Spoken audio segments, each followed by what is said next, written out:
let's go ahead and dive into it. Why not? Let's go Ravens, a little impromptu here. I mentioned the Sun Belt. We'll get to that coming up in just a bit. The win total set at 10.5. Now, one discussion that's worth having, Marlon Humphrey, who's a stud. He's great. He's just 27. Foot surgery, out indefinitely. So we don't know the Pro Bowl cornerback. We don't know how long he's going to be gone. But they made good moves in the offseason. Roquan Smith is a replacement for Marcus Peters. He's already better. So the other corner is going to be better. We know that.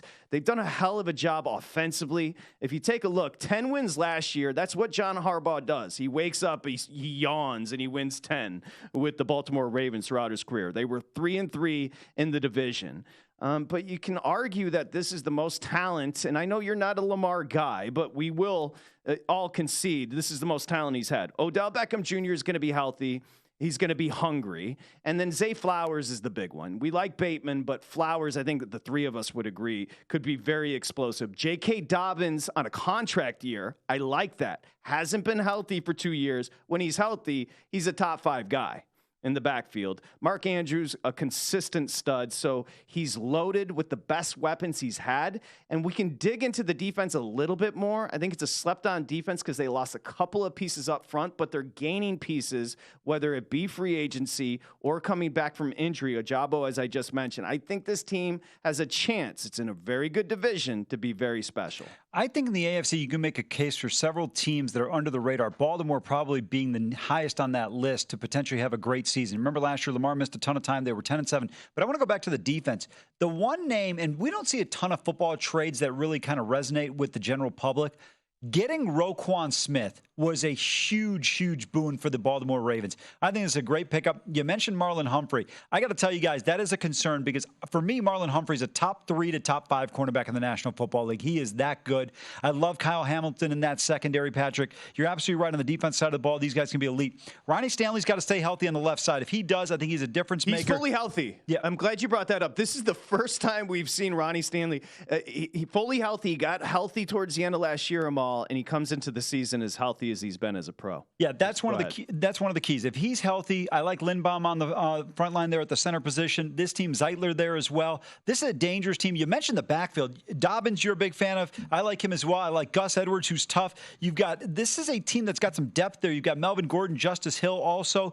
But I want to go to a couple of names you talked about. I don't know where you guys stand on Rashad Bateman. I don't know what he is. He was solid at Minnesota. I don't know how good he's going. No opinion same on here. Bateman for me. Same here. None whatsoever. I'm going to tell you right now, I love Zay Flowers, and I love him even more with Lamar Jackson for one particular reason. His speed and quickness are going to be so difficult with a quarterback who has the mobility to keep plays alive like a guy like Lamar Jackson. Zay Flowers, I don't play fantasy, but if people do, or looking at some prop bets on him, he is a guy that's going to be extremely dangerous. I loved him at BC, didn't have consistent offensive play. He is going to be an absolute dude for the Ravens. He's a step up from Hollywood Brown for me. Oh, I know, step maybe up. That's blasphemy. He's an entire staircase. I totally agree with you, Amal.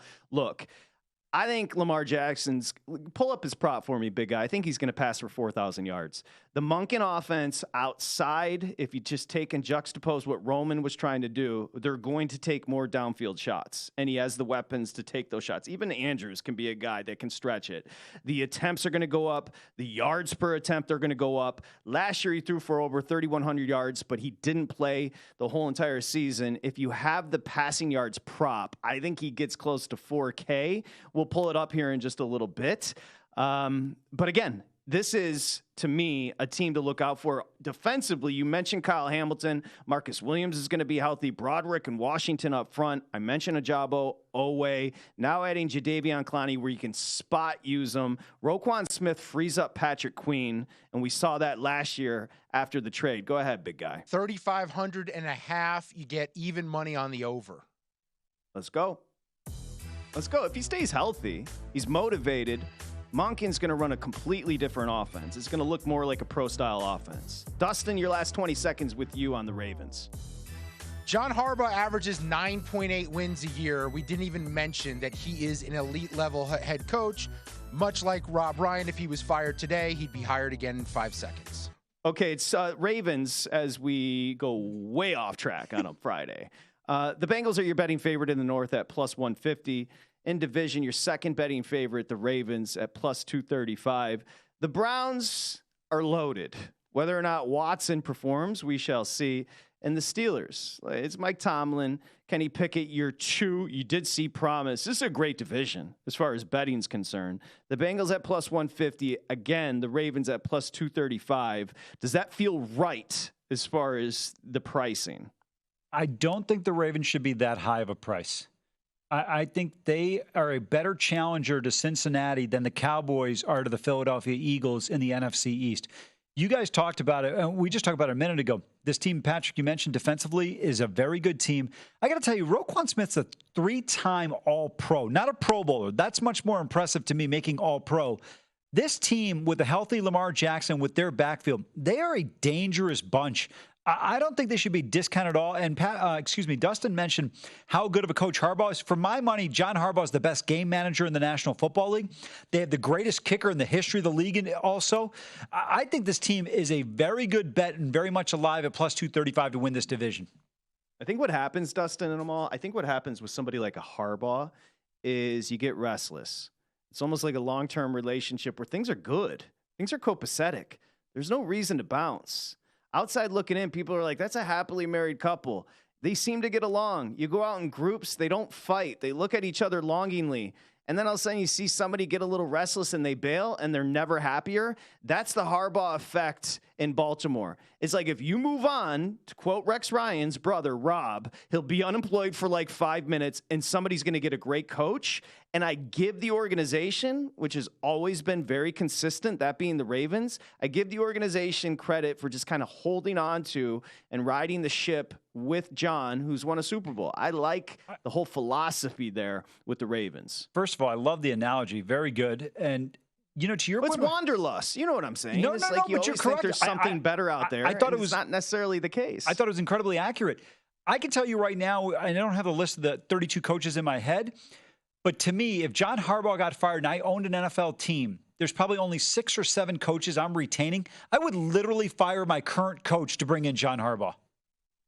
Yeah, I think you're onto something. I think I would too. And his name is Dan Campbell. Are you kidding me? Do you want to sit there and juxtapose Dan Campbell to John Harbaugh? Have an adult in the room? Just go coach tight ends, bro.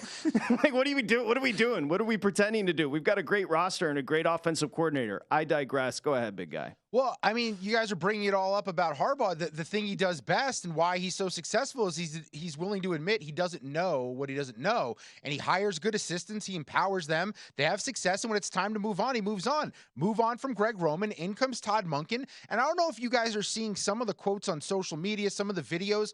These Ravens players can't stop saying positive things about this new offense. And here's the other thing, smiling when they're doing it. Like, it seems like life has been reinvigorated into this offense. It looks like they're having fun again. And I think they know they're kind of being slept on.